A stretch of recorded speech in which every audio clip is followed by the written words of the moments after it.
Every day we are influenced by framing. But what is framing? To answer this question, let's take a look at Captain Robot and his crew. Captain Robot and his advisor Parrot are in a dicey situation. They have no food left. In the distance, however, they can see a heavily armed ship. Parrot says if they don't raid this ship, the crew will die in 5 days. Captain Robot thinks it's a good idea to save his crew and orders the attack.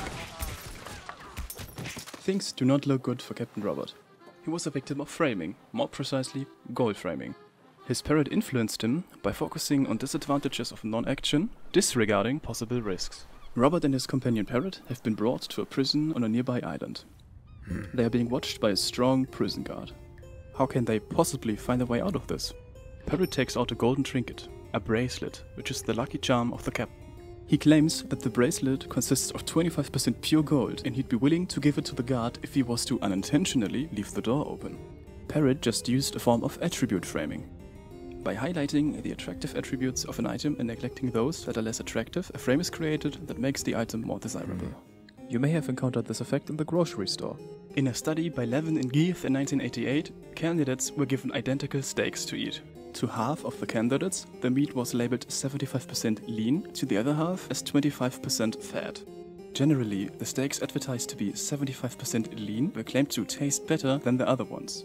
Attribute framing can be applied not only to favorable items and objects, but also as a tool for negotiation and, as we just saw, persuasion. Robert and his parrot are finally free again, searching for a place to discuss what to do next. A tavern is the place of choice. A giant sign promoting a special offer catches their attention. 3 barrels of rum for the price of 2. They would make a big loss not accepting the offer, right? Convinced they got a great deal, Robert and his parrot just spent all their money on rum. This time, the manipulative parrot has been manipulated himself.